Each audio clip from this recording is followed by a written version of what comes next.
semua hormat dan kemuliaan. Amin. Amin. Kita masuk pada sesi beberapa hari ini? Ke-6 ya. Kita rencananya tadinya 10 sesi, tetapi kalau memungkinkan kita bisa membuat menjadi 9 sesi karena ada beberapa yang kita dapat sekarang materinya malah dalam bentuk video. Jadi beberapa yang ilustrasi kita sulit membayangkan, kita akan lihat dengan video dengan berbagai hal yang menjadi bantuan buat kita bisa melihat. Nah, ini review saja tentang bahwa Tuhan ingin mengembalikan, memulihkan segala yang ada, termasuk rancangan-rancangan awal. Kita ingat minggu lalu bahwa Israel awal mulanya dari pemilihan Tuhan kepada Abraham yang dipanggil keluar dari Ur Kasdim. Abraham punya anak siapa? Ishak punya anak dua, siapa namanya? Esau dan Yakub. Yakub yang diberkati, Yakub punya 12 anak laki-laki menjadi 12 suku Israel. Yakub sendiri di sungai Yakub bergumul dengan Tuhan, namanya diganti menjadi siapa? Israel. Dan ini menjadi bangsa pilihan. Nah, bangsa pilihan Tuhan ini sayangnya jatuh kepada penyembahan berhala. Dan ketika ditanya suku mana yang mau sungguh-sungguh melayani Tuhan, Lewi. Maka tadinya dari kerajaan imam yang semuanya ada imam, sekarang menjadi suku imam, Lewi yang melayani Tuhan. Tetapi ketika Lewi melayani Tuhan, Daud punya anak Salomo mendapat visi untuk membangun bait suci, dan ketika membangun bait suci dirasakan begitu berat, dan anaknya Rehabeam mendapat oposisi, namanya siapa? Yerobeam. Kerajaan pecah. Nah, karena kerajaan pecah, Israel sendiri yang utara dibuang ke Asyur, yang bagian bawah Yehuda bersama-sama dengan Benyamin dan Lewi yang melayani Tuhan dibuang ke Babel. Dan situ kita tahu ada kitab Daniel. Nah, dari pembuangan ini Israel menjadi hilang keimamatannya sebagai orang percaya, karena ketika kerajaan pecah pun untuk Raja Yerobeam tidak menghendaki rakyatnya memuji menyembah Tuhan di Yerusalem, maka dibuatlah dua tempat, Dan dan Betel. Satu ibu kotanya Efraim, yang satu Dan. Betel ibu kota Efraim. Dan ini dan Efraim kita sudah lihat minggu lalu dari 144.000 orang yang diberkatikan, masing-masing suku 12.000, dan Efraim tidak termasuk kalau kita lihat dari Alkitab kita. Jadi peristiwa itu sudah lama di perjanjian lama, tapi di kitab Wahyu Tuhan tetap mencatat harus ada pemulihan, dan Tuhan sendiri yang ingin adakan pemulihan. Mari kita lihat terlebih dahulu kuncinya tentang mengapa bangsa-bangsa, mengapa negara-negara lain pun menjadi miliknya Tuhan. Yang tadinya Israel saja yang milik punyaannya Tuhan, Israel yang mempelainya Tuhan. Kalau kita tanya di perjanjian lama, kalau bicara tentang mempelai, siapa mempelai? Israel mempelai. Tapi kita tahu sekarang mempelai siapa? Gereja, saudara dan saya. Ini yang membingungkan banyak orang. Mengapa mempelainya dua? Boleh nggak Kristus punya dua mempelai? Yaitu siapa? Israel dan gereja. Tetapi semuanya itu menjadi satu kesatuan. Israel dan gereja yang dipersatukan menjadi satu yang dahsyat di akhir zaman. Artinya kalau bangsa pilihan Tuhan pun bertobat, lahir baru, ini yang sebetulnya adalah pohon zaitun yang asli. Saudara dan saya hanya pohon zaitun yang dicampurkan menurut kitab Roma, menjadi kekuatan dahsyat, dan iblis sama sekali tidak mau. Mari kita lihat terlebih dahulu Roma 11 ayat 25 sampai 32 sebagai review kita. Roma 11 25 sampai 32. Kita baca bergantian. Saya akan bacakan ayat yang ganjil, Bapak Ibu tolong baca ayat yang genap. Roma 11 ayat 25 sampai 32. Apa judul perikopnya? Penyelamatan Israel. Berarti sudah dapat. Saya baca. Sebab saudara-saudara, supaya kamu jangan menganggap dirimu pandai, aku mau agar kamu mengetahui rahasia ini. Sebagian dari Israel telah menjadi tegar sampai jumlah yang penuh dari bangsa-bangsa lain, katakan bangsa-bangsa lain, telah masuk. 26.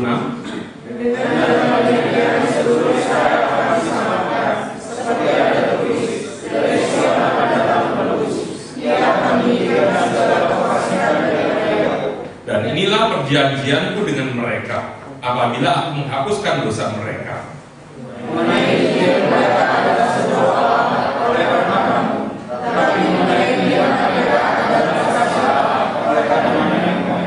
Sebab Allah tidak menyesali kasih karunia dan panggilannya.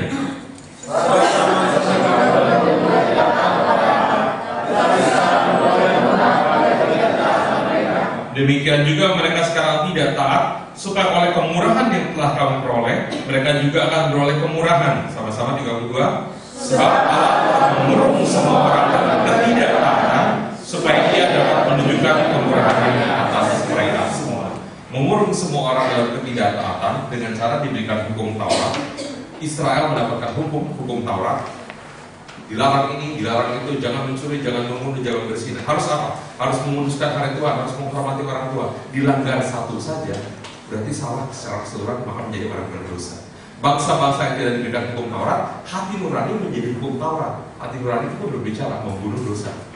Yang tidak menghormati orang tua pun sebenarnya tidak benar. Ada ajaran yang bukan ajaran dari 10 perintah Allah, tapi tetap mengatakan orang tua harus dihormati. Bablasnya sampai kuburannya pun dibikin indah, tapi lagi masih hidup dihina-hina. Ini problem lain ya. Makanya harus mendengar keutuhan daripada berita Injil. Nah, dari apa yang diberikan kepada Israel hukum Taurat, diberikan hati nurani kepada saudara dan saya, kepada bangsa-bangsa lain, Tuhan mengurung semua orang, sehingga ketika manusia melanggarnya, merasakan orang berdosa harus mendapat hukuman, maka dalam hati merindukan adanya juru selamat. Ini yang dinantikan oleh Israel sebagai Mesias, sebagai Mesias. Ini yang kita kenal sebagai juru selamat, itu siapa? Yesus Kristus. Masalahnya gereja dengan Israel seringkali tidak nyambung. Orang Israel benci sama gereja. Kenapa mereka benci? Karena gereja identik dengan Kristen. Dan kekristenan, kita harus akui bersama-sama, pernah mengalami masa kekelaman, yaitu masa perang salib. Di masa perang salib, kejadiannya di mana? Ya di daerah Israel. Situs-situs yang penting di sana terjadi perebutan. Dan siapa yang banyak mati dibunuh, darahnya mengalir di mana-mana? Salah satunya orang-orang Israel jadi korban. Jadi yang membunuh orang-orang Israel, salah satunya bukan hanya bangsa Babel, bukan hanya Media Persia, Yunani, Romawi, tetapi juga gereja pernah melakukan. Bahkan di zaman modern yang belum lama berlalu, satu orang yang bisa di tengah-tengah, dia katakan mau pemurnian bangsa, dan salah satu yang dia benci karena Hitler ini ke gereja, dan dia katakan Tuhannya dibunuh oleh bangsa ini. Oleh bangsa apa? Yahudi.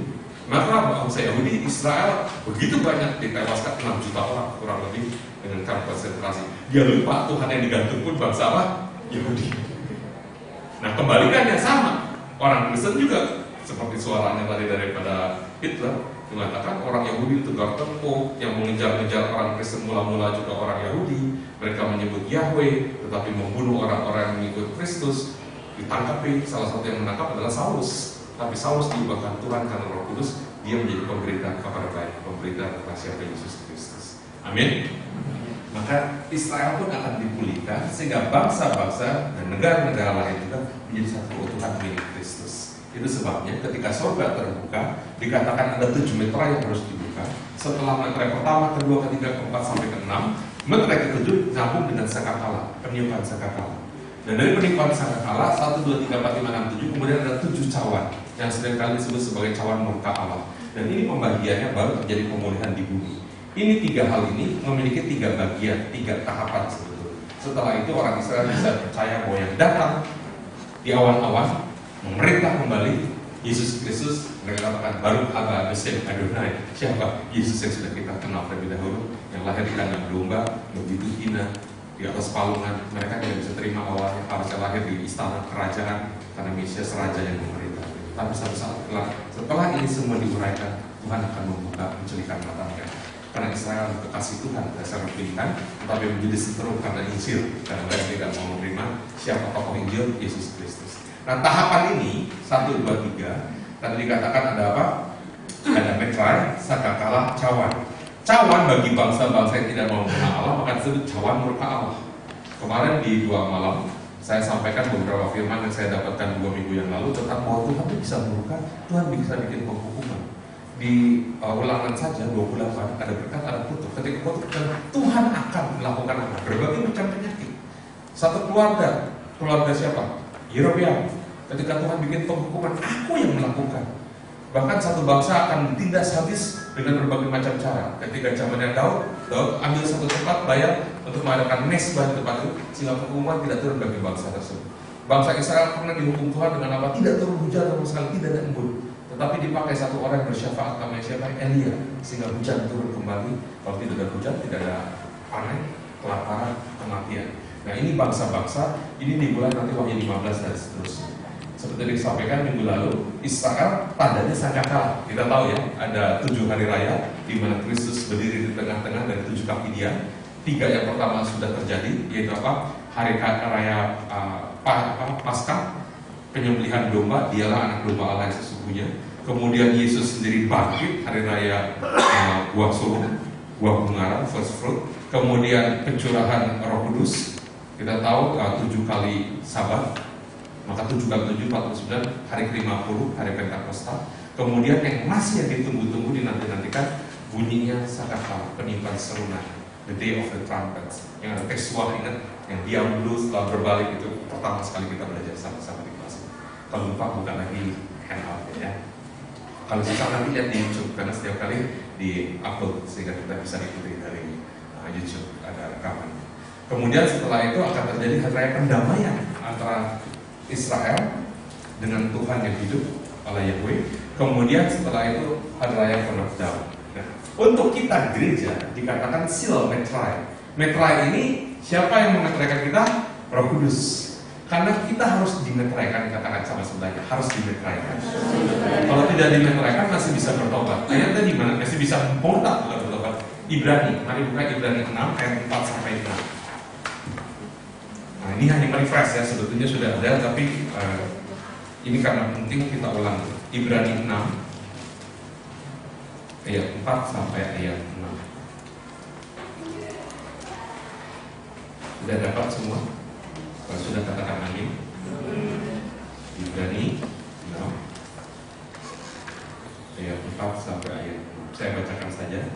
Sebab mereka yang pernah diterangi hatinya, yang pernah mengecap karunia surgawi, dan yang pernah mendapat bagian dalam Roh Kudus, dan yang mengecap firman yang baik dari Allah dan karunia-karunia dunia yang akan datang, namun yang apa? Murtad lagi, tidak mungkin diperbaharui sekali lagi sedemikian, sehingga mereka bertobat, sebab mereka menyalibkan lagi anak Allah bagi dirinya mereka dan menghinanya di muka umum. Jadi ada bagian orang yang bisa murtad. Mengapa murtad? Tidak dimeteraikan, hanya diterangi oleh Roh Kudus. Ya. Kemudian kebalikannya, ada yang dimeteraikan oleh Roh Kudus. Mari kita lihat ayatnya di 2 Korintus 2 ayat 21-22.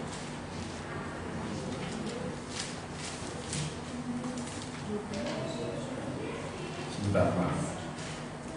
2 Korintus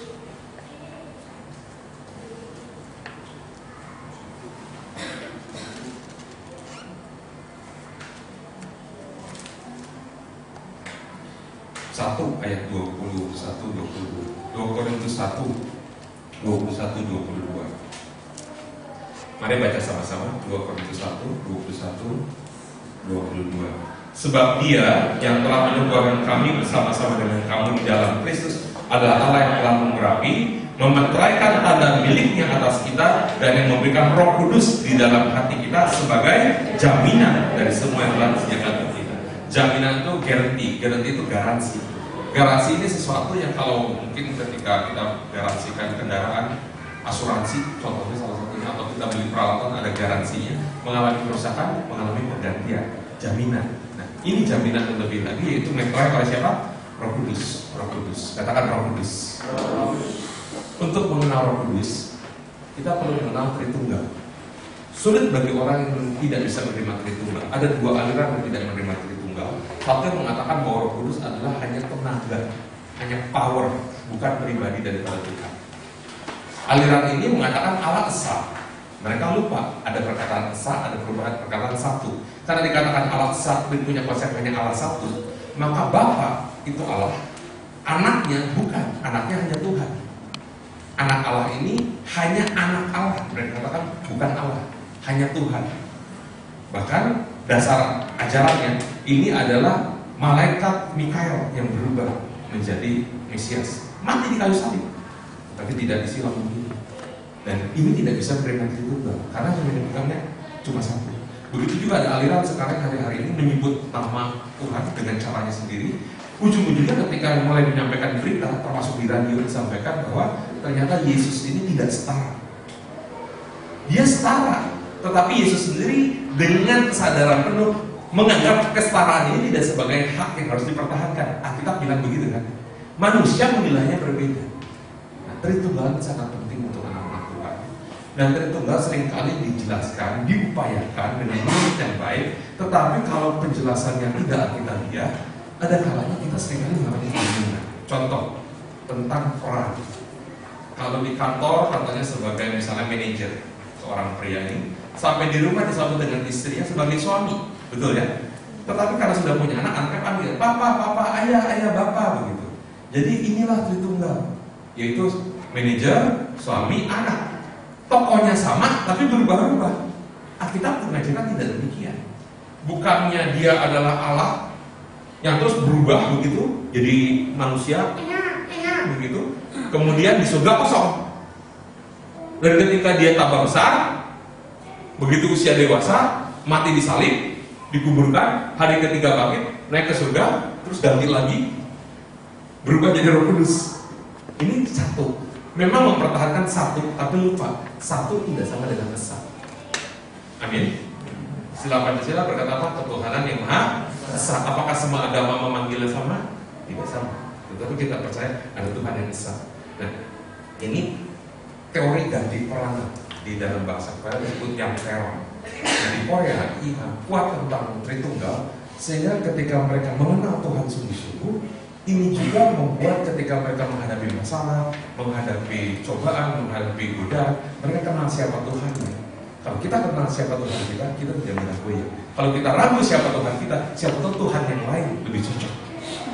Ada orang yang mempertanyakan, bagaimana dengan Tuhan? Bagaimana dengan Tuhanku? Sepertinya menjadi dipisah-pisah seperti itu. Untuk mengenal Tritunggal, kalau kita mau lihat kembali di pelajaran dulu, kalau tidak salah kedua atau ketiga kita membahas tentang 3 langit. Ingat ya, ada di handout-nya. Di handout-nya tidak ada daripada double. Tapi kita lihat kembali. Langit pertama adalah langit burung-burung. Katakan langit burung-burung.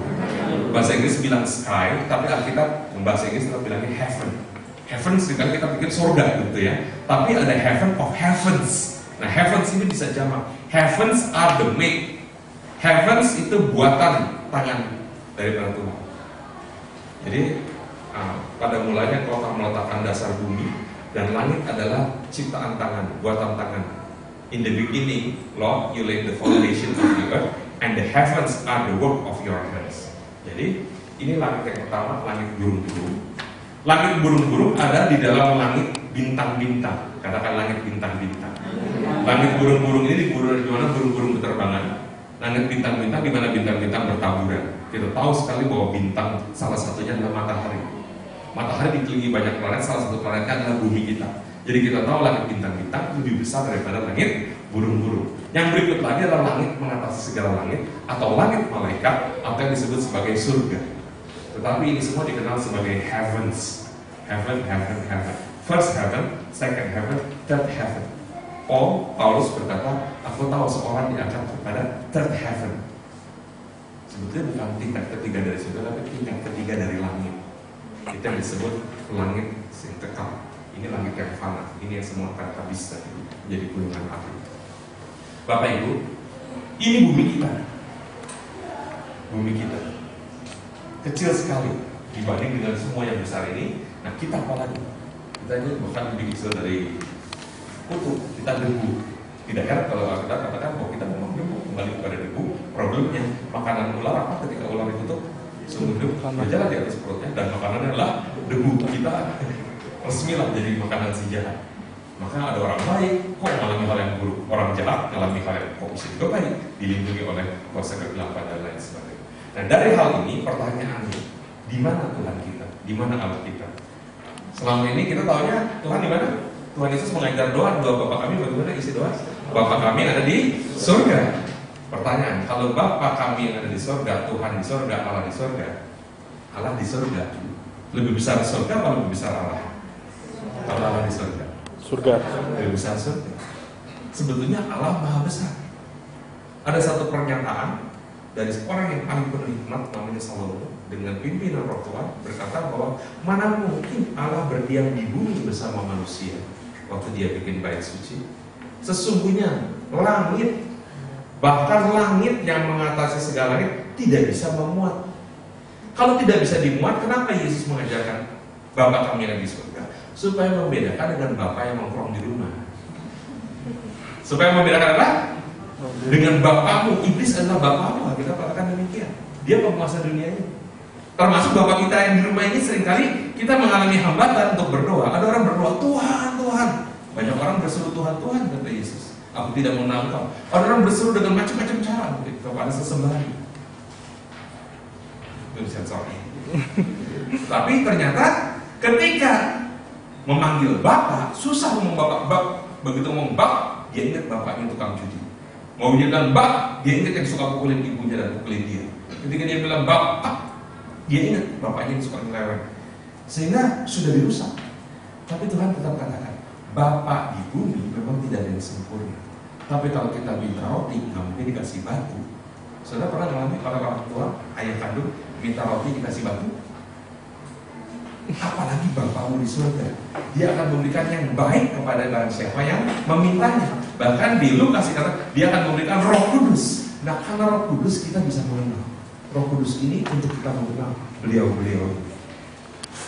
Kalau begitu pertanyaannya, kalau dipertanyakan Allah kita di mana? Ini wilayah kerajaan surga. Sekali lagi ini apa? Bumi kita. Di luar bumi ada langit atau atmosfer, ya. Di atas atmosfer ada outer space, angkasa luar. Di luar ini ada lagi yang lebih besar, apa namanya? Langit mengatasi segala langit. 2 Tawarik 2 ayat 6, 2 Tawarik 6 ayat 18, 1 Raja-Raja 8 ayat 20 yang tadi saya sampaikan. Mana mungkin dia berdiam di bumi, sesungguhnya langit bahkan surga tidak bisa memuat dia. Kalau dikatakan demikian, mari baca sama-sama ayatnya 2, 3. Tetapi benarkah Allah hendak diam di atas bumi? Sesungguhnya langit, bahkan langit yang mengatasi segala langit pun tidak dapat memuat engkau, terlebih lagi rumah yang kudirikan ini. Alkitab berkata di dalam Nehemia 9 ayat 6, You alone are the Lord. Hanya engkau adalah Tuhan. Dan engkau telah menciptakan langit, bahkan langit mengatasi segala langit, beserta bala tentaranya. Kalau gitu kita tahu bala tentara langit itu siapa? Malaikat. Kalau saya lihat di jalan menuju Berian ke sekretariat, ada tusuk sate dekat takrib. Di situ ada spanduk tulisan tentara langit pun mendukung salah satu capres. Tentara langit ini siapa? Malaikat. But will God indeed dwell on the earth? Behold, heaven and the heaven of heavens cannot contain you. How much less this temple which I have built. Gambarannya seperti ini. Heaven and bahkan heaven of heavens. Yang ini disebut heaven of heavens karena dari berbagai langit. Selain langit bumi kita, tentu banyak planet memiliki langit-langit. Semua jadi satu kumpulan di situ. Tidak bisa memuat. Kalau tidak bisa memuat, kalau dikasih gambar garis, tidak bisa memuat Allah. Allah kita anggap yang orange, bukan mendukung kesebelasan tertentu. Dari ujung ke ujung, kekal, tidak berbatas. Maka bahasa Arabnya apa? Allahu Akbar. Itu dalam bahasa Arab. Bahasa Indonesia apa? Allah Maha Besar. Kalau Dia Maha Besar, Dia pasti tidak punya wujud. Kalau Dia punya wujud, pasti ada bagian di luar tubuhnya, di luar wujudnya. Maka Dia tidak berwujud. Nah, yang tidak berwujud ini tidak mungkin dimuat di dalam langit mengatasi segala macam. Langit pertama, langit kedua, langit ketiga, sampai besar saudara. Tetapi ini menjawab banyak hal. Ini bumi kita. Di mana arah kita? Kalau kita kasih gambaran tadi gambarnya rata boleh, miring boleh, kemana boleh. Di mana Dia? Dari kekal ke kekal. Dari kekal ke mana? Ke kekal. Dia Maha Besar. Maka di antara kita Dia ada. Amin. Di ujung laut, di lembah, di gunung, dimanapun Dia Maha hadir. Dia Allah beserta Immanuel. Ini yang kita mau lihat lebih jelas. Mengenal Allah, katakan hidup yang kekal. Hidup kekal itu apa? Nah, di bagian beberapa tempat bertanya, hidup kekal itu apa? Hidup selama-lamanya. Hidup selama-lamanya di mana? Di neraka pun hidup, tapi disiksa siang dan malam. Maka hidup kekal, definisinya apa hidup kekal? Mengenal Allah. Kalau kita tidak kenal, tidak mungkin kita bisa masuk kerajaan. Tak kenal maka mari lihat Hosea 4 ayat yang ke-6. Hosea 4 ayat yang ke-6. Hosea 4 ayat ke-6. Umatku binasa karena tidak mengenal Allah. Karena engkaulah yang menolak pengenalan itu, maka aku menolak engkau menjadi imamku. Dan karena engkau melupakan pengajaran Allahmu, maka aku juga akan melupakan anak-anakmu. Umatku binasa karena apa? Tidak mengenal Allah. Tak kenal maka binasa. Tak kenal maka binasa. Bukan tak kenal siapa, kita belum kenal satu dengan lain. Rumahmu di mana? Bukan itu. Dia yang kekal, ya. Dia yang punya surga. Hosea 6 ayat 6. Hosea 6 ayatnya yang ke-6. Aku huruf besar dalam Alkitab kita berarti Tuhan. Hosea 6 ayat 6. Sebab aku menyukai kasih setia dan bukan korban sembelihan, dan menyukai pengenalan akan Allah lebih daripada korban-korban bakaran. Tuhan sendiri pun senang akan pengenalan akan Dia. Kalau mau disayang Tuhan, benci yang Tuhan benci, sukai apa yang Tuhan sukai. Dikatakan aku huruf besar menyukai kasih setia bukan korban sembelihan, menyukai pengenalan akan Allah lebih daripada korban bakaran. Yeremia 4 ayat 22. Kalau Bapak Ibu mungkin pikir kata bodoh itu di Alkitab ada. Kalau tolong, kita orang Kristen boleh nggak ngomong tolong? Ada nggak di Alkitab kata tolong? Ini Yeremia 4 ayat 22. Mari kita baca Yeremia 4 ayatnya yang ke-22. 2-3. Sungguh bodohlah umatku itu, mereka tidak mengenal aku. Mereka adalah anak-anak tolol dan tidak mempunyai pengertian. Mereka pintar untuk berbuat jahat, tetapi untuk berbuat baik mereka tidak tahu. Siapa yang bodoh, siapa yang tolol? Dikatakan tidak mengenal aku, huruf besar, tidak mengenal Allah. Jadi kita katakan pengenalan Allah itu Tuhan yang sangat tinggi. Satu lagi, Yeremia 9 23-24. Yeremia 9 ayatnya yang ke-23 24. Apa judul perikopnya? Mengenal Allah adalah, mari baca sama-sama 2-3. Beginilah firman Tuhan, janganlah orang bijaksana bermegah karena kebijaksanaannya, janganlah orang kuat bermegah karena kekuatannya, janganlah orang kaya bermegah karena kekayaannya. Tetapi siapa yang mau bermegah, baiklah bermegah karena yang berikut, bahwa ia memahami dan mengenal aku, bahwa akulah Tuhan yang menunjukkan kasih setia, keadilan, dan kebenaran di bumi. Sungguh semuanya itu kusukai. Demikianlah firman Tuhan. Kata siapa ini? Bukan kata Yeremia. Kata siapa? Kata Tuhan. Aku, dia katakan, Yeremia yang mencatat. Bapak Ibu, perjanjian lama masih banyak ayat lagi. Kita kekurangan waktu kalau baca semua. Tetapi di perjanjian lama belum mengenal Tritunggal, belum mengenal kata Bapa, Anak, dan Roh Kudus. Makanya tidak heran orang Yahudi menolak Yesus Kristus, karena konsep mereka Allah Esa. Lupa bukan satu Esa. Mereka belum mengenal Bapa, Anak, Roh Kudus. Buktinya nanti sampai di rumah Bapak Ibu baca Kejadian sampai Maleakhi, tidak akan ketemu pernyataan tentang Anak Allah, tentang Allah Roh Kudus. Yang ada hanya Roh Allah. Tetapi mereka belum mengenal. Mereka tahu Allah adalah Roh, maka mereka kata Roh Allah. Tetapi ketika di perjanjian baru, Yesus Kristus buka ini, dia berdoa kepada Bapa di surga, dia katakan kepada Bapanya, dia katakan apa?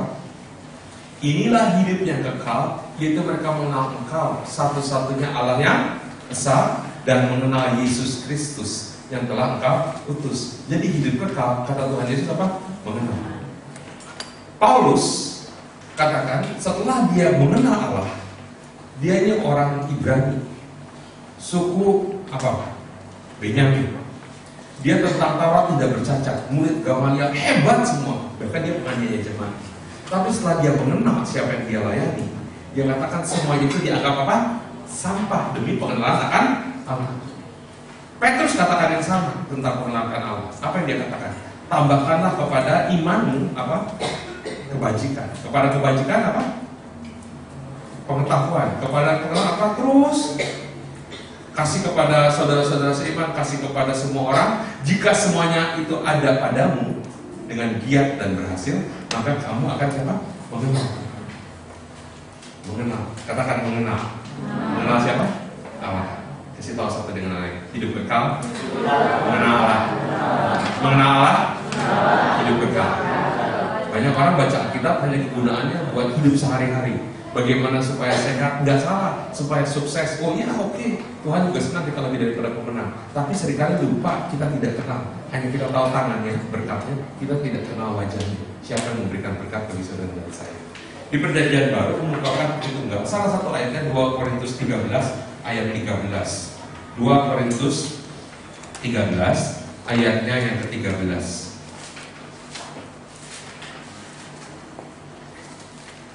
Biasanya ini 2 berkat kalau Alkitabnya di Android ada tulisan 14 karena Alkitab Inggris di ayat 14. Kadang-kadang bergeser satu ayat. Terimalah berkat, kita belum selesai ibadah, tapi dikatakan apa? Kasih karunia Tuhan Yesus Kristus dan kasih Allah dan persekutuan Roh Kudus menyertai kamu sekalian. Di Perjanjian Baru mulai diperkatakan tentang siapa? Yesus Kristus, Allah dan Roh Kudus. Hal ini sebetulnya diperjelas oleh salah satu murid dan murid kesayangan. Dia bukakan bahwa di surga ada 3 yang memberi kesaksian, di bumi ada 3 yang memberi kesaksian. Yesus Kristus datang sebagai air dan darah. Waktu ditusuk dengan tombak ketika di kayu salib, mengalirlah air dan darah. Air berbicara juga tentang air kehidupan. Barang siapa minum daripadaku tidak akan pernah haus lagi. Minum dari sumur ini kamu bisa haus lagi. Air identik dengan kebenaran firman Tuhan. Dan air dan roh tidak mungkin orang lahir baru. Darah karena dia firman yang menjadi manusia. Manusia terdiri dari darah dan daging. The word became flesh, firman menjadi daging. Daging ini terjadi dari air dan darah. Kadar tubuh kita paling besar apa? Air. Ya. Kemudian yang bersaksi selain air dan darah di bumi ini, Roh Kudus. Karena Roh Kudus yang mengurapi Yesus ketika keluar dari air dibaptis, bahkan ketika Yesus mati di kayu salib dikuburkan, Alkitab katakan bukan Yesus Kristus bangkit, tapi Yesus dibangkitkan oleh siapa? Roh Kudus. Roh Kudus yang membangkitkan dia. Karena Roh Kudus kita bisa mengaku ya Aba ya Bapa. Karena Roh Kudus kita menyembah Tuhan. Karena Roh Kudus yang bekerja menguduskan kita. Nah, di bumi itu, tapi di surga 1 Yohanes 5 ayat 7 manunggal. 1 Yohanes 5 ayat 7. Ada yang boleh bacakan? Kalau dapat ayatnya, baca dengan keras. 1 Yohanes 5 ayatnya yang ke-7. Baca saja sama-sama. 2, 3. Sebab ada 3 yang memberi kesaksian di dalam surga, Bapa, Firman, dan Roh Kudus, dan ketiganya adalah satu. Ini yang dimaksud. Katakan sama-sama saya. Bapa, Firman, Roh Kudus. Kapan Firman menjadi manusia? Kira-kira berapa tahun yang lalu? 2000 tahun yang lalu. Sebelumnya Bapa, Firman, Roh Kudus bersama-sama dalam kekekalan, tidak bisa dimuat di bait suci, tidak bisa berdiam di bumi karena maha besar. Siapa yang maha besar? Bapa, Firman, Roh Kudus. Yang lain terbatas. Surga ada batasnya. Malaikat seukuran manusia. Bait suci hanya dibangun sebesar rumah yang besar, hotel atau apa. Begitu besarnya pun tidak bisa membuat pencipta. Ciptaan tidak bisa membuat pencipta. Nah, yang maha besar itu Allah. Ternyata kita tahu Allah ini siapa? Bapa, Firman, Roh Kudus. Katakan satu dengan Bapa, Firman, Roh Kudus, maha besar. Nah, yang maha besar ini nggak mungkin bisa dilihat oleh manusia. Karena tidak bisa dilihat, maka salah satunya mengambil wujud menjadi manusia. Siapa? Tokoh yang mana? Bapa bukan, Roh Kudus bukan. Siapa? Firman. Firman itu telah menjadi manusia. Yohanes pasal 1. Dan Firman yang menjadi manusia berkata, tidak seorang pun pernah melihat Allah kecuali yang datang daripada dia. Itu siapa? Dia sendiri. Dia tahu siapa dirinya. Dia tahu siapa dirinya. Kamu tidak tahu dari mana aku datang, tapi aku tahu dari mana aku datang. Yesus katakan demikian. Orang pikir dia dari Nazaret, lahirnya di Bethlehem. Firman yang menjadi manusia ini yang tidak maha hadir ketika menjadi manusia. Dan selama-lamanya dia sekarang menjadi anak manusia. Ketika dia ada di Bethlehem, dia belum di Nazaret. Ketika dia di Nazaret, dia tidak lagi di Bethlehem.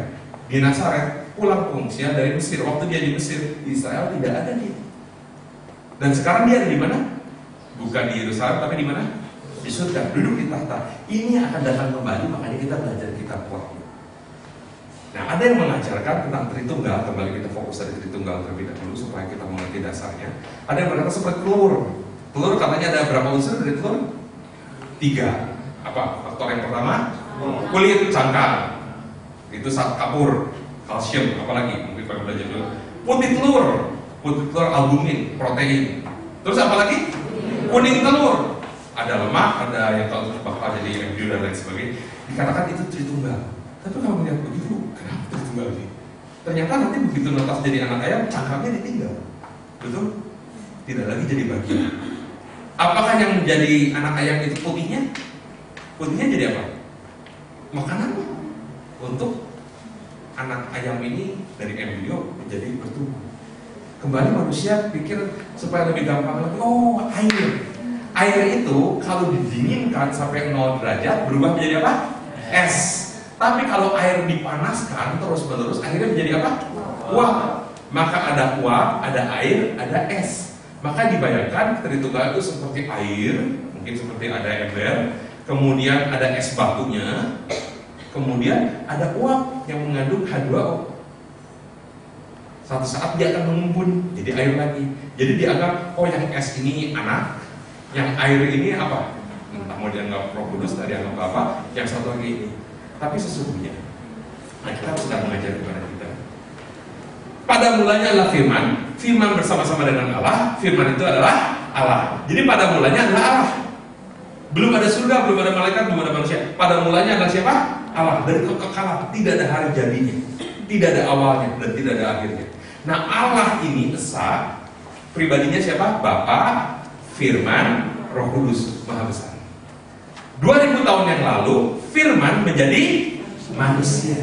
Ini pribadi yang bicara kepada manusia sehingga bisa diraba, bisa dilihat, dicatat kisahnya. Apa yang dia kerjakan, apa yang dia katakan, apa yang dia ajarkan, mujizat apa yang dia lakukan. Itu yang kita terima sehingga kita lahir baru percaya kepada Yesus Kristus pribadi.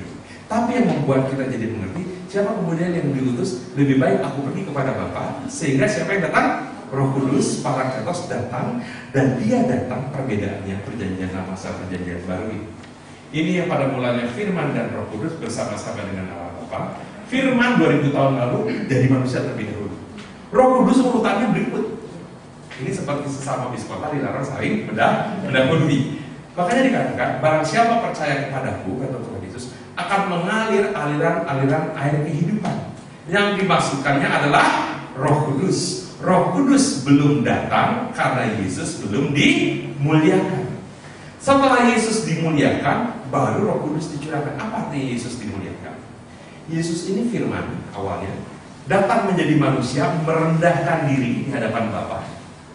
Sekalipun dia adalah Allah, tidak menganggap kesetaraan sebagai milik yang dipertahankan, mereka rela mengosongkan dirinya, merendahkan dirinya, mengambil rupa menjadi manusia, seorang hamba, bahkan mati di kayu salib. Itu sebabnya Allah sangat meninggikan dia. Nah, Yesus dimuliakan adalah ketika Yesus bangkit naik ke surga. Itu Yesus dimuliakan. Setelah itu baru Roh Kudus turun. Tanya satu dengan yang lain. Roh Kudus siapa yang mengutus? Siapa yang mengutus Roh Kudus? Bapak atau anak? Bapak atau anak? Anak atau bapak? Mari kita buka apa kata firman Tuhan ya. Buka Yohanes.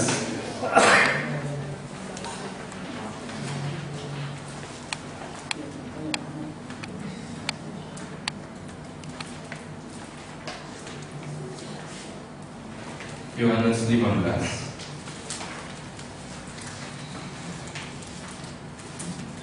Ayatnya yang ke-26. Yohanes 15 ayat 26. Kalau sudah dapat tolong baca sama-sama. 2, 3. Segala pemimpin yang akan kudus dari Bapa datang, yaitu Roh kebenaran yang keluar dari Bapa, dia akan bersaksi tentang Aku. Roh Kudus tugasnya apa? Bersaksi tentang Yesus. Tetapi punya julukan selain Roh Kudus, Roh kebenaran. Punya julukan lain lagi apa? Penasihat, penolong, apalagi penghibur. Jikalau penghibur yang akan utus dari Bapa, berarti yang mengutus siapa? Anak. Katakan anak. Anak. Mari kita lihat Yohanes 14.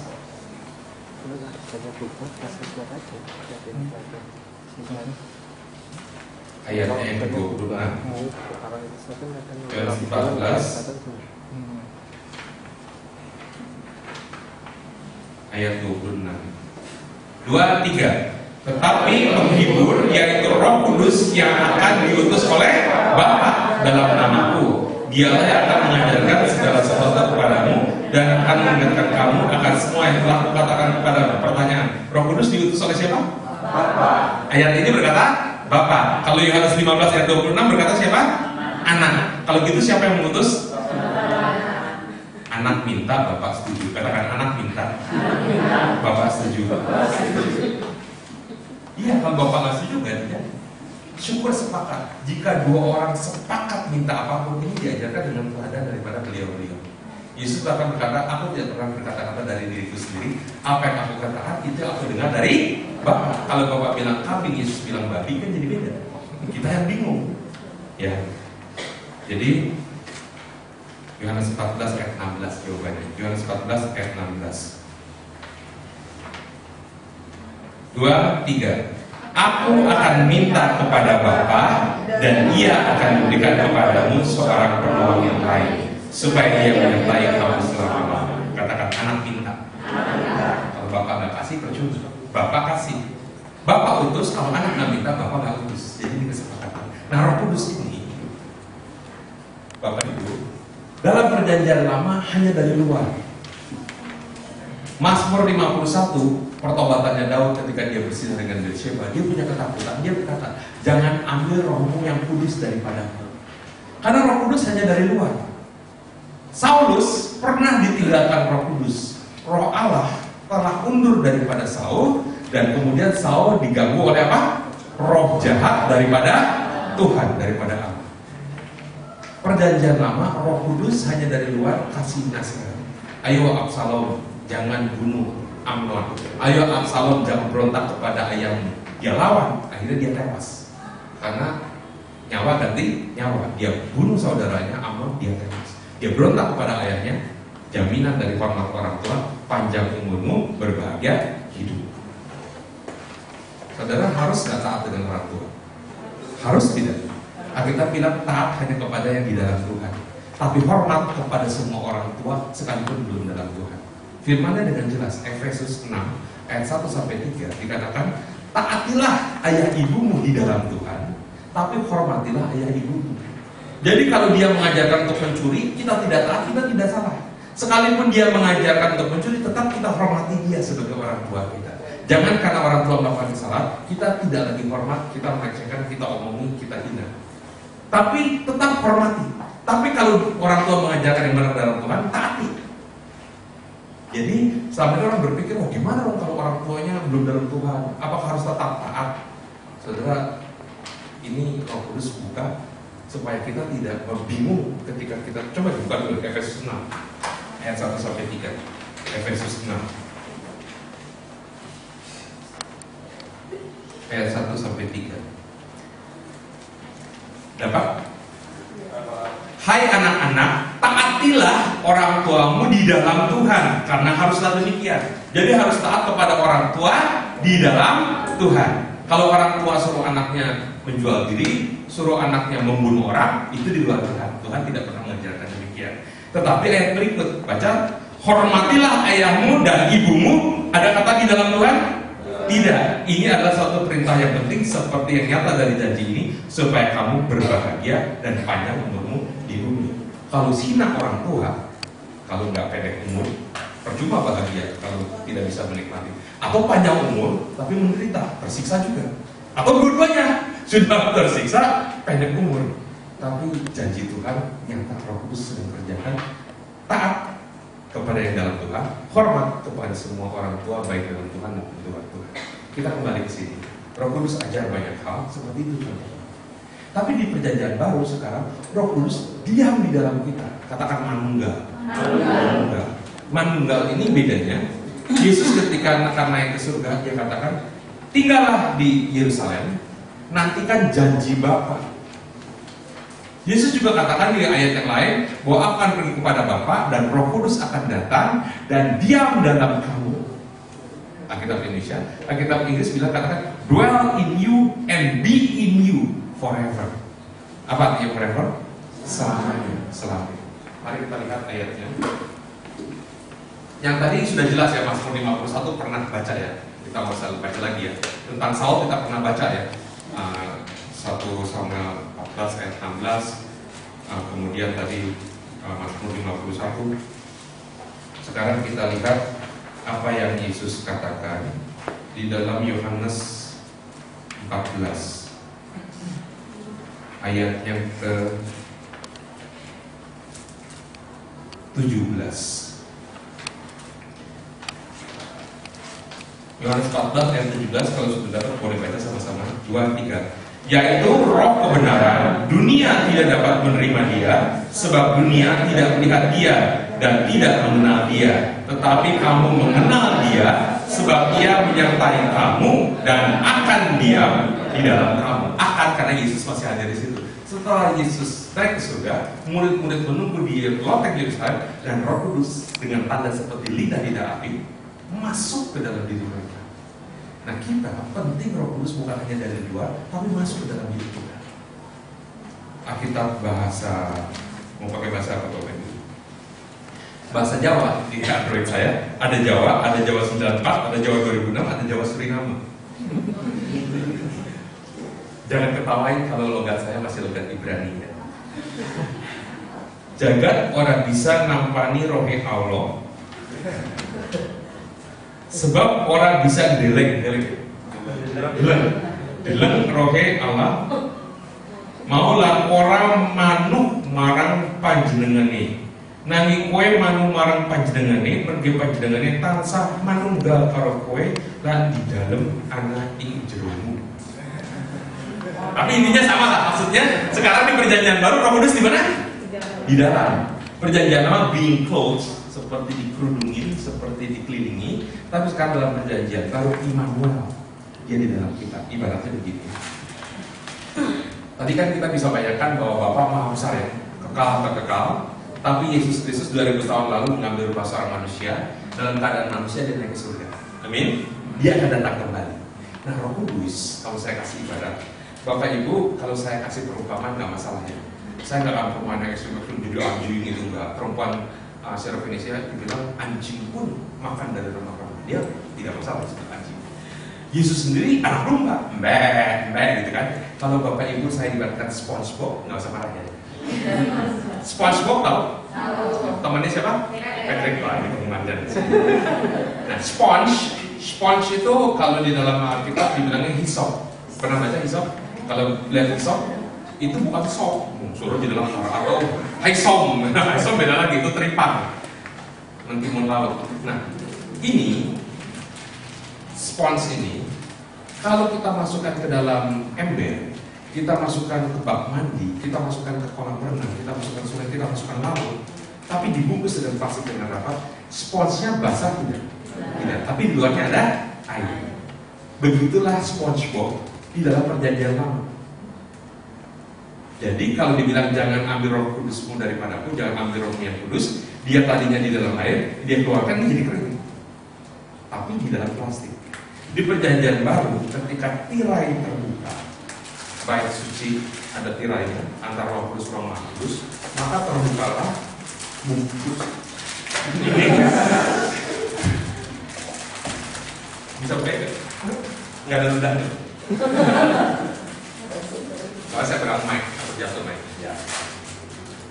Ini ketika terbuka, ini masuk ke dalam ember atau di dalam kolam atau di sungai atau di laut, airnya meresap di dalam. Saudara bayangkan ada spons yang begini di dalam apa? Ada spons yang tertutup rapat di dalam bak. Itu bedanya orang yang ada Roh Kudus dengan yang tidak. Yang penuh Roh Kudus tetap basah di dalam dia. Maka pertanyaannya, Allah Maha hadir, amin? Aku hidup, aku ada, aku bergerak, kata Rasul Paulus di dalam dia. Kisah Rasul 17 ayat 28. Tetapi Yesus Kristus ada di surga, dia akan datang kembali. Kita belum bisa melihat rupanya. Kita pernah dengar dari penulis yang mengatakan, kami melihat rupanya, kami meraba dia. Tetapi Roh Kudus sekarang masuk dalam hati orang percaya. Nggak kelihatan orang yang ada Roh Kudus atau tidak. Tapi ketika orang tersebut ada Roh Kudus di dalam hidupnya, dimeteraikan yang tadi dikatakan, ibaratnya seperti ini tadi. Maka dari surga sana, ketemu kepada kita manusia, ketika kita belum lahir baru, kita belum terima Roh Kudus, ibaratnya masih terselubung. Maka bertindak dengan semaunya kita pasti. Begitu kita jadi Kristen, tapi belum hidup dipimpin oleh Roh, masih hidup dalam daging, masih mementingkan keakuan. Kalau ibaratnya tadi ini ada kursi, seringkali kita duduk bertahta, belum kenal Kristus, kita Tuhannya. Tapi begitu kita lahir baru, tapi tidak bertumbuh di dalam buah Roh, tidak hidup dalam Roh, Kristusnya berdiri, kita tetap duduk. Tapi begitu kita hidup dipimpin Roh Kudus, monggo Gusti Allah asmanipun Yesus duduk di sini, Dia yang bertahta, kita nurut seperti ini. Amin. Amin. Jadi minta kepenuhan Roh Kudus hari ke hari. Tuhan mau kita dipenuhi Roh Kudus bukan 75%, bukan 80%, bukan 99%. Kalau tadi dalam kantong ini, kemudian masih tertutup, sini mungkin kejepit, sini nggak basah. Tapi dia minta kita dipimpin Roh Kudus berapa persen? 100%. Maka disebut baptisan Roh Kudus. Ketika Yesus dibaptis, masuk ke dalam air dan keluar dari air, terdengarlah suara, inilah anakku yang kukasihi, kepadanya aku berkenan. Dia masuk dalam air, dia keluar. Sida-sida dibaptis. Itu ada air pahlawannya. Maka mereka turun ke air, ketika mereka keluar dari air, mereka sudah dibaptis. Tapi setelah itu, Yohanes berkata, aku membaptis dengan air, tapi yang datang kemudian daripadaku, jauh lebih besar daripadaku, membuka tali kasutnya pun aku tidak layak. Dia akan membaptis kamu dengan Roh Kudus. Maka membaptis yang artinya kita dibenamkan, bukan dibenamkan di air, tapi dibenamkan di Roh Kudus. Nah, spons ini ibaratnya tadi masuk di air, kita spons ini hidup di dalam pimpinan siapa? Roh Kudus. Amin. Ada pertanyaan dulu kalau kita maju lagi dulu ya, dari sini ya. Roh Kudus dalam perjanjian baru, dwell in forever. Yesus katakan, dwell in you forever. Tidak seperti di perjanjian lama, on off. Bukan Roh Kudus yang kita hanya sering kali keluar. Ibaratnya kalau di perjanjian lama kita pakai payung, keluar dari payung kita basah. Kalau sekarang kita pakai jas hujannya tertutup rapat, nggak akan basah kalau gangguan hujan. Tapi kalau tadi kembali, ya. Tahap pertama, kembali kita kepada meterai yang sudah kita bahas minggu lalu tentang ada 7 meterai. Meterai pertama kuda putih, meterai kedua kuda merah, ketiga kuda hitam, keempat kuda pucat. Rasanya itu sudah tidak perlu dibahas lagi. Kalau yang tidak hadir, nanti bisa minta handoutnya, bisa nonton dari YouTube. Kemudian martir di meterai kelima, mereka yang mati karena kesaksian. Dan meterai ke-6 bencana alam, meterai ke-7 pemeteraian 144.000 orang. Tapi suku Dan dan suku Efraim tidak dimeteraikan. Setelah 7 meterai diikuti apa? 7 sangkakala. 7 sangkakala. Ngomong-ngomong soal sangkakala, ada tanda pengangkatan. Tanda pengangkatan ini yang di 1 Tesalonika 4:16-17. Sebab pada waktu tanda diberi, yaitu pada waktu penghulu malaikat berseru dan apa? Sangkakala Allah berbunyi, maka Tuhan sendiri akan turun dari surga, tapi belum turun di bukit Zaitun, di awan-awan permai. Dan mereka yang mati dalam Kristus akan lebih dahulu bangkit. Sesudah itu kita yang hidup yang masih tinggal akan diangkat bersama-sama dengan mereka dalam awan menyongsong Tuhan di angkasa. Katakan Tuhan di angkasa. Jadi kedatangan Tuhan kali kedua, transit dulu di angkasa. Ini bukti ayatnya. Baru nanti turun. Di mana? Menurut kita Bukit Zaitun. Amin. Nah, ini tanda ini ada satu video klip suaranya.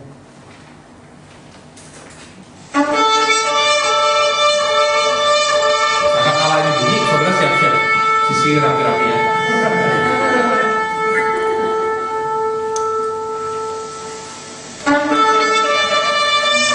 Tuhan katakan 2 orang diladang, 1 diangkat, 1 bisa ditinggal. 2 orang diranjang, suami istri sekalipun, ada 1 bisa diangkat, 1. Ini usia sepuh di dapur sarapan. Ini mungkin ayah dan anak atau kakek dengan cucu. Ini orang-orang mau berkegiatan di kereta. Waktu tanda diberi dan sangkakala dibunyikan, romantis, mau makan, pegang-pegangan dulu, mungkin mau doa sama-sama. Ini tunggu kereta belum tiba juga. main ayunan. Loh, itu ada orang di belakangnya sedang jalan, dia panas pakai payung, takut meleleh karena lilin. Yang di belakang hilang, tinggal langsung. Kembali sudah tidak ada. Masih nyangkut di pohon, main ayunan. Loh, pasangannya hilang. Keretanya nggak berhenti, tapi orangnya hilang. Ibaratnya seperti ini bola dunia. Perangkat bertemu dengan Tuhan di awan-awan, menyongsong Tuhan di angkasa. Dari angkasa mengamati apa yang terjadi di bumi masa Antikris dan akan datang kembali bersama-sama untuk memerintah umat.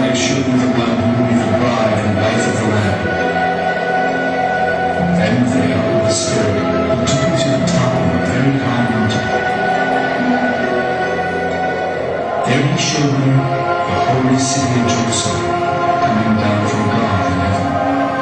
Ini lanjutannya nanti di pasal 19, offside, tapi belum sempat dipotong, ini kelanjutannya nanti tentang Wahyu 19. Nah, tahap kedua, ini sangkakala yang khusus tanda, tadi kita tahu untuk dunia tandanya apa? Cawan. Untuk gereja apa? Meterai. Untuk orang Israel apa? Sangkakala. Nah, Wahyu awal dikatakan pasal 1, pada hari Tuhan, kata Yohanes, aku dikuasai oleh Roh dan aku mendengar dari belakangku suatu suara yang nyaring seperti bunyi sangkakala, baru berbalik. Teshuah yang di pelajaran pertama. Dia jadi terkait seperti ini. Ini sofar. Bukan sofar sombut deh. Sofar ini tanduk kambing bekan jantan yang dipakai untuk sangkakala. Tanda hari penting di Israel. Jangan lama, ya nanti pikir udah pengangkatan benar-benar. Nah, ini yang untuk mereka Wahyu 8 dan ketujuh malaikat yang memegang ketujuh sangkakala itu bersiap-siap untuk meniup sangkakala. Kalau ini sangkakalanya berapa? 7. Ada bagiannya. Sangkakala pertama akan tewas sepertiga tumbuh-tumbuhan yang ada. Sangkakala kedua sepertiga laut menjadi darah. Sangkakala ketiga sepertiga dari sungai tercemar. Sangkakala keempat sepertiga dari cahaya lenyap. Sangkakala lima sengatan belalang. Sangkakala 6 sepertiga umat manusia mati. Nanti waktu cawan murka Allah nggak sepertiga, semua yang menolak Tuhan mengalami hal-hal yang parah ini, hal-hal yang buruk. Ini nanti saya kasih PR, baca saja. PR-nya nggak diperiksa, berhubung nggak diperiksa jangan tidak dibaca. Ya. Ini nanti Bapak Ibu bisa baca di dalam Alkitab kita. Wahyu pasal 8 itu masih meterai yang ke-7, betul ya, judulnya meterai ke-7. Nanti setelah meterai ke-7 di ayat 5 berakhir, masuk Wahyu pasal 8 ayat 6, keempat sangkakala yang pertama. Nanti dibaca sendiri seperti itu. Ayat 7 dikatakan sangkakala pertama terjadi sepertiga tumbuh-tumbuhan hangus, rusak. Nanti di ayat 8 sangkakala kedua apa yang terjadi? Apa yang terjadi ini disimpulkan di sini. Tapi jangan lupa nanti baca sendiri gitu. Apa yang terjadi? Ya, ini kuncinya. Kisi-kisinya. Lanjut, tahapan tadi yang tahapan meterai sudah kita bahas. Sekarang yang sangkakala.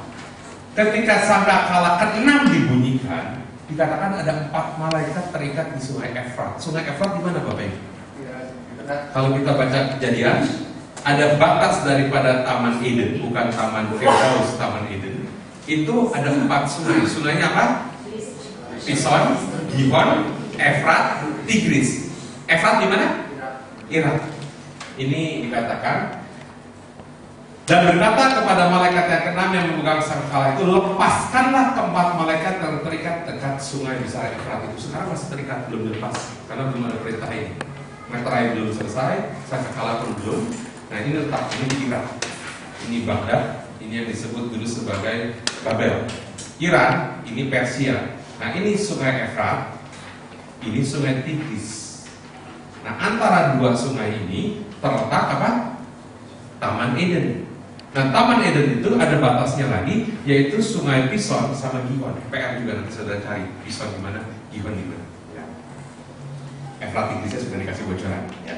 Pakai Google Earth dibuka bisa lihat. Tapi Pison sama Gihon yang PR untuk dicari. Karena itulah batas di mana ada damar bedola, emas di Hawilah yang sangat bagus menurut kita, Kejadian pasal 1. Berikut, Yohanes suruh bernubuat lagi, maka ia berkata kepadaku, kata Yohanes, engkau harus bernubuat lagi kepada banyak bangsa, kaum, dan bahasa dan raja. Karena nanti masuk ke cawan ke-6.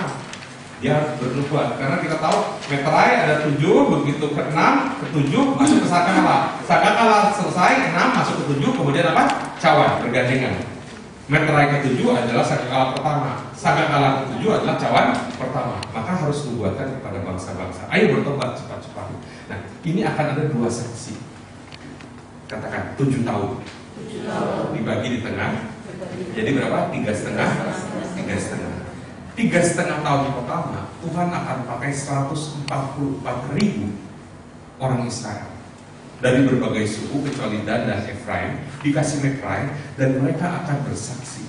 Mereka akan memberitakan kebenaran di zaman itu. Kenapa? Karena hamba Tuhan sudah terangkat. Jadi saudara, kalau sampai saudara tertinggal, konselingnya sama itu salah satu suku mana?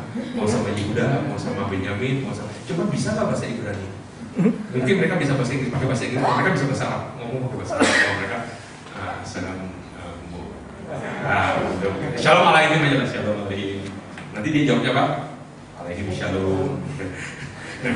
Saudara konseling kalau tertinggal sama mereka, karena mereka akan dipakai di paruh yang pertama. Nah, awal 7 masa ini awal pembangunan bait suci. Jadi begitu manusia diangkat, bait suci yang sesungguhnya ada di surga itu tempat kediaman nama. Ya, sekali lagi surga nggak bisa mengatakan hanya tempat kediaman apa? Nama. Nah, bait suci di surga disuruh dibangun di dunia ini. Bayangannya, ketika zaman Musa dibikin kemah suci. Kemah suci pun ditaruh apa di dalam kemah suci? Yang penting ada peti. Peti ini ada yang penting di dalamnya ada apa? Dijaga oleh 2 keruk, dalamnya ada apa? Tabut. Nah, tabutnya yang penting karena di situlah bersemayam apa? Nama Allah semesta alam. Jadi yang paling penting adalah namanya. Tabutnya ada di dalam, namanya tidak hadir, percuma. Karena hanya namanya yang berkuasa. Tuhan katakan hanya nama yang besar. Nah, ketika Daud dikasih visi, dia tidak bisa karena tangannya berlumuran darah. Salomo yang membangun, kali ini bukan kemah tapi bait suci. Bait suci pun tempat kediaman nama, tempat membakar korban di hadapan nama. Jadi katakan bait suci, tempat nama Allah. Nah, sekarang Yesus berkata, runtuhkan bait suci ini, aku akan membangunnya dalam berapa? 3 hari. Yang dimaksudkannya adalah dirinya mati bangkit hari ketiga, karena Yesus tempat kediaman namanya. Sekarang dia naik ke surga, namanya diberikan kepada kita. Sudah terima nama Yesus, lahir barulah terima nama Yesus. Maka dikatakan anak manusia duduk di tahta. Anak manusia akan datang di awan-awan. Anak manusia akan datang kembali. Kenapa disebut anak manusia? Karena namanya sudah dikasih kepada saudara dan saya. Dia akan datang kembali untuk mengambil namanya. Siapa kedapatan ada namanya diambil. Yang nggak ada namanya ditinggal. Tuhan kita bukan maling, katakan Tuhan kita bukan maling. Jadi ketika dia akan datang ambil namanya, kita kedapatan ada namanya, kita diambil. Nah, kita diangkat, kita kan ada bait suci kan. Dia berkata bahwa dia dirinya bait suci. Runtuhkan bait suci dalam 3 hari, aku bangun dalam 3 hari. Setelah Yesus mati bangkit, Roh Kudus dicurahkan bawa apa? Namanya. Nah, Roh Kudus yang bawa namanya diam di hati kita, maka kita tidak tahukah kamu bahwa kamu adalah bait suci. Bait Roh Kudus. Tidak semua orang bait Roh Kudus. Orang yang belum percaya Yesus bukan bait Roh Kudus. Masa bait Roh Kudus jadi apa? Mucikari. Masa bait Roh Kudus jadi koruptor dan lain sebagainya. Nah, nanti kita yang bait sucinya terangkat, bait suci fisik dibangun kembali. Bait suci nggak bisa kembali. Waktu Yesus bait sucinya, murid-murid belum jadi bait suci. Tunggu janji Bapa sehingga mereka jadi bait suci.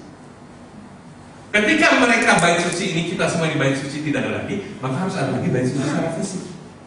Nah, pembangunan ini dikerjakan, nanti berhasil dibangun kembali di titik di mana Abraham mempersembahkan. Yang betul Abraham atau Ibrahim? Mempersembahkan Ishak atau Ismail? Di situ dibangun kembali, di tengah-tengah 3,5 tahun, Antikris akan menajiskan bait suci. Dia duduk tahta di situ. Dan di masa 3,5 tahun pertama ini, siapa yang bersaksi? 144.000. Dan dahsyat, bahkan banyak pertobatan juga. Orang-orang keturunan Yahudi saja, Maurice Cerullo, siapa lagi itu banyak di hamba Tuhan yang keturunan berdarah Yahudi melayani Tuhan. Mereka dengan luar biasa karena mereka mengerti Taurat berat, begitu dapat kasih karunia luar biasa. Kita nggak pernah di dalam Taurat jadi Kristen, cuek kan, bisa bodoh. Baca kitab suci pun belepotan, berminyak, makan peyek, makan suci. Basah bukan minyak karena mengantuk, ngiler. Itu bahasa suci. Kitab suci. Jadi seperti itu. Wah, ini jam terbangnya tinggi di Kristennya lama karena kitabnya lecak gitu ya. Singkat cerita, di tengah-tengah dinajiskan, maka Israel yang tadinya disokong oleh antikris, dihantam oleh antikris, maka kali ini siapa yang akan bersaksi? 2 saksi. Bahkan bernubuat sambil berkabung 1260 hari lamanya. Tahun kita berdasarkan matahari. 1 tahun 365, setiap 4 tahun kabisat 366. Tapi kalau tahun mereka berdasarkan bulan, maka tiap tahun 30 hari per bulan kali 12 bulan 360 hari. 1260 dibagi 360 berapa Bapak Ibu? 3,5 tahun harus berkabung kembali karena sejak bait suci dinajiskan. Itu pun orang-orang masih cari nantikan Mesias. Nanti ada 2 yang bersaksi. Siapa yang bersaksi?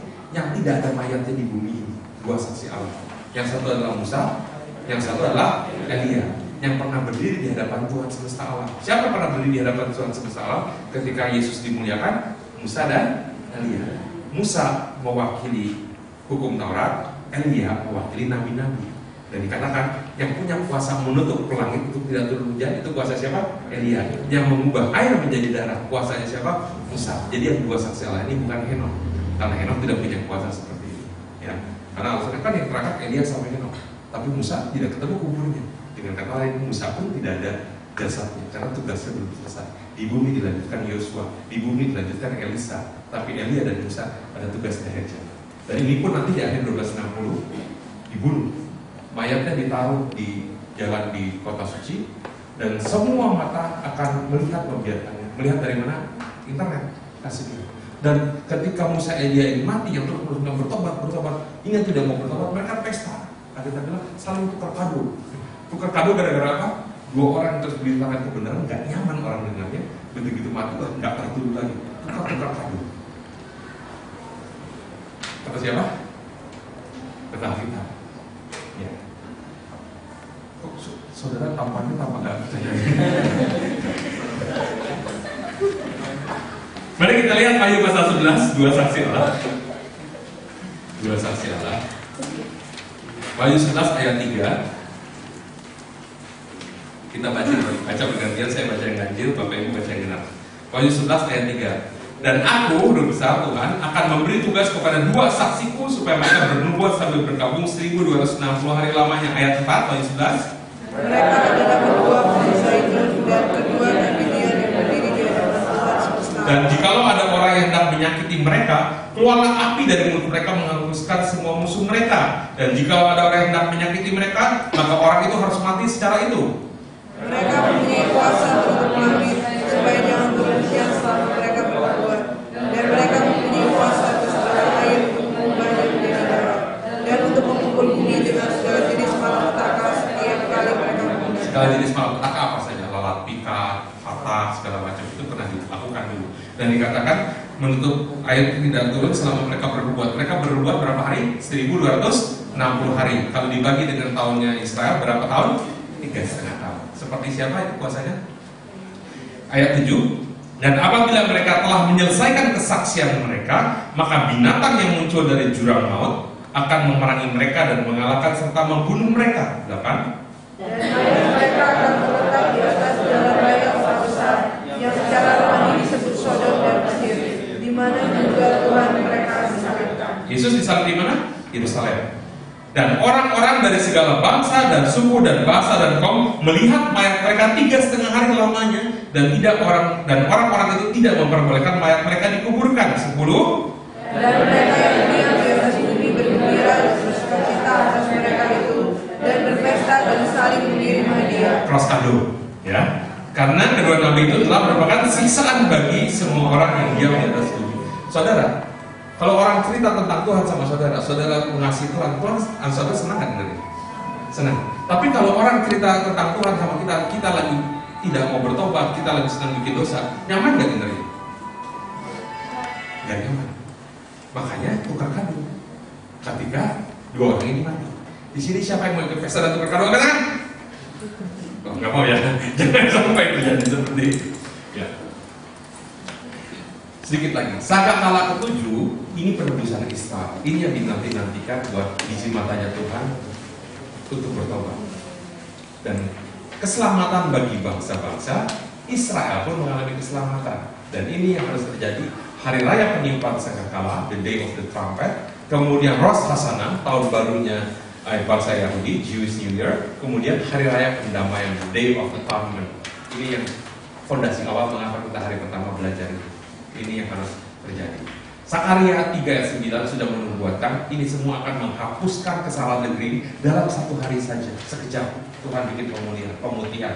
Dengan jalan demikian seluruh Israel akan diselamatkan. Saudara senang gak? Maka kita berdoakan keselamatan Yerusalem. Harus katakan demikian. Nah, Israel ini kunci agar bangsa-bangsa dan negara-negara lain juga diselamatkan. Sangkakala ke-7 tentang bait suci dan tabut perjanjian, maka terbukalah bait suci Allah yang di sorga dan kelihatan tabut perjanjian di dalam bait suci itu, dan terjadilah kilat dan dulu-dulu dan gempa bumi dan hujan es lebat ketika sangkakala ke-7 dibunyikan. Dan bait suci ini ada tabut perjanjian, ini yang di bumi, sebetulnya ini gambaran dari apa yang ada di surga. Dan mereka kemudian Israel ini mengalahkan dia oleh darah anak domba dan oleh kesaksian. Siapa kesaksian siapa? Dua saksi Allah, Musa dan Elia. Seringkali kita anggap itu kesaksian kita. Nggak masalah, saudara, terima saja. Sama seperti Bluetooth. Bluetooth itu apa Bluetooth? Gigi biru. Itu Bluetooth itu nama salah satu pahlawan Viking. Namanya Blantat, bahasa Swedia, apakah Skandinavia itu. Kemudian diinggriskan jadi Bluetooth. Kalau di sini darah biru, kalau dia barat sana Royal Blood, gitu. Apa bangsawan misalkan istilah. Ini sangkakala ke-7 ini yang terjadi. Ini dia. Iblis dikasih gambaran kepada kita lebih jelas. Ada gambaran tentang peperangan sehingga manusia sadar musuh kita bukan lawan darah dan daging, tetapi sebetulnya tim peperangan di surga. Mikael dan malaikat berperang melawan naga itu, dan naga itu dibantu oleh malaikatnya dan dikalahkan. Naga bersama sepertiga malaikat-malaikatnya dibuang jatuh kemana? Ke bumi. Kita ada di mana? Di bumi. Tidak heran kejahatan merajalela di bumi. Orang baik pun bisa dicuri barangnya, bisa dirampok. Orang baik-baik bisa mengalami hal yang buruk. Nah, sekali lagi katakan langit ketiga. Tuhan dan malaikat-malaikatnya, tapi ada satu malaikat dengan pengikut-pengikutnya jatuh ke langit kedua. Dan yang jatuh ke langit kedua ini, saya kan di dalam langit kedua ada langit pertama, yang Anda dan saya ada di dalamnya. Nah, ini ada lagi bagian kebawah namanya jurang maut. Kalau ini 1, ini 2, ini 3, ini 0, ini minus 1. Neraka, lautan api. Ya. Ini sampai bosan tuh lihat gambar ini. Tapi ini memerdekakan kita dari berbagai area yang selama ini kita terbelenggu. Nah, ini di langit ketiga dia jatuh bersama antek-anteknya. Ada di sini yang namanya Hades. Bumi kita ada di sini. Efesus 2 ayat 2, Efesus 6 ayat 12, Yohanes 14 ayat 30. Ini sudah pernah ada di pelajaran yang kapan. Sekali lagi tadi kita sudah baca di awal. Ini kuncinya ketika Israel dalam pendamaian dengan Tuhan. Ini awal kejatuhan dari iblis atau namanya Satan. Satan ini punya tritunggal kejahatan. Satu namanya Antikris, tokoh yang seperti Kristus. Dan Roh Kudus membuat orang menyembah Yesus Kristus. Mereka punya tokoh nabi palsu, satu oknum yang membuat orang menyembah Antikristus. Tapi ini gembongnya dikalahkan. Wahyu pasal 12. Bapak Ibu, persiapan-persiapannya Alkitab katakan akan ada 12, bukan 12, Alkitab katakan 10 negara bersatu. Tapi kenyataannya yang bersatu 12 negara. Kenapa 12 negara? Karena satu yang disebut Benelux itu terdiri dari Belgium, Netherlands, Luxembourg. Kalau ini 9 plus 1 jadi berapa totalnya? 10. Tapi 9 plus yang ini isinya 3. Maka 9 tambah 3 berapa? 12. Maka jadilah koin ini. Koinnya euro, satu sisi berdasarkan negara masing-masing yang mengeluarkan. Ya. Negaranya bisa beda-beda, bisa gambar kanselirnya, bisa lambang salah satu pahlawannya, bisa gambar alat musiknya, bisa gambar macam-macam dari satu sisi mata uangnya. Tapi sisi sebaliknya, ini 1 euro, baliknya Austria seperti ini gambarnya, Belgia seperti ini, Finlandia seperti ini, Prancis seperti ini, Jerman seperti ini, gambar burung, tapi burungnya bukan burung Garuda merah. Kemudian ini Yunani, Greece, ini Irlandia, Ireland, ini Italia, Irlandia masuk tapi Inggris tidak mau ya, masih tetap pegang pound sterling. Ini Luxembourg, ini Belanda, ini Portugal, ini Spain. Jadi berapa totalnya? 12. Karena 12 negara, tiap satu negara diwakili 1 bintang, maka jadi ada berapa bintang? 12 bintang. Maka 12 bintang ini dibagi 6 bintang, 6 bintang, 6 bintang, 6 bintang, 6 bintang, 6 bintang. Masing-masing bintang di atas, bintang di bawah. Bintang di atas, bintang di bawah. Kalau saudara melihat belum percaya, boleh meraba, bolak-balik, tapi nanti balikin ke saya. Masa lama-lama dia balik, kasih ke saya. Nanti kembali belakang ada bandarnya istri saya di belakang. Kalau kembali lapor ya, weh. Yang unik, ada 6 bintang, 6 bintang dihubungi dengan 6 garis. Jadi berapa? 6. Dan ini menjadi satu kekuatan. Kekuatan ini akan memungkinkan Israel tadi selama ini didukung oleh Amerika. Tapi Amerika hari-hari sedang mengalami kemerosotan. Nanti yang akan mendukung Israel dari kekuatan yang bergabung. Menjadi satu kekuatan. Dan ketika Israel kuat, mulai dirikan bait suci awal 7 masa. Di tengah-tengah akan dikhianati. Nanti akan mengalami masa berduka 1260 hari. 3,5 masa pertama 144.000 orang dimerintahkan. Itu pun ada saja masalah ketika dibukakan sakakala. Salah satunya ada belalang-belalang bisa menyengat siapa saja, kecuali orang yang punya meterai mereka. Maka jangan tertinggal Bapak Ibu. Ya. Datang kembali bersama Kristus. Nah, ini munculnya antikris nabi palsu, punya perencanaan iblis yaitu antikris dan nabi palsu untuk membinasakan Israel. Israel akan dikejar-kejar. Syukurnya ada satu celah gunung yang begitu tinggi, bukit karang namanya Petra di Israel. Kalau berjalan ke Israel, ada kalanya tur bisa melalui situ, bisa tidak. Petra ini begitu sempit, hanya kuda dan orang berbaris bisa masuk. Tentara-tentara antikris tidak akan bisa masuk ke kain segala macam. Dan itu sementara dikatakan Mikael akan menyelamatkan anak-anak bangsa Israel ini untuk di sana. Dan pasukan antikris nanti akan perang. Ada 2 juta tentara dari timur. Bukan 2 juta, 200 juta tentara dari timur. Kalau Indonesia tentara 2 juta ada ya Pak? Nggak sama ya? Tapi penduduk kita berapa? 240 juta. Kira-kira negara mana yang punya 200 juta tentara? Kita bilang nanti mereka akan mencoba menguasai dunia. Mereka akan menyerbu. Karena nanti Israel menjadi pusat perebutan, menjadi pasuk yang membuat pening bangsa-bangsa. Semua orang akan berperang ke sana, dan ternyata yang terjadi pasukan antikris dan nabi palsu ini yang mengejar-ngejar bangsa Israel sembunyi dari Petra, biar dulu tinggal nggak bisa lari kemana-mana, ikut bergabung dan mereka kumpul di lembah Megiddo. Kristus bersama kita yang terangkat dan orang-orang mati dalam Tuhan Yesus dibangkitkan akan turun kembali di lembah Megiddo. Hantam semua oposisi daripada Kristus di tempat ini. Ya. Nah, ini tokoh yang satu antikris, satu nabi palsu. Lalu aku melihat seekor binatang keluar dari dalam laut. Ini disebutnya laut besar. Kalau kita lihat di peta peta dunia dalam bahasa Inggris, Great Sea. Great Sea itu laut di Eropa sana, bukan laut Jawa. Ya. Kalau laut Jawa itu India Ya, ada laut Cina Selatan, ada Atlantik, ada Pasifik. Nah, aku melihat sekali keluar dari dalam bumi. Ini nabi palsu. Dia berdua-dua akan membawa upaya supaya dunia ini dikuasai dengan lambang seperti ini.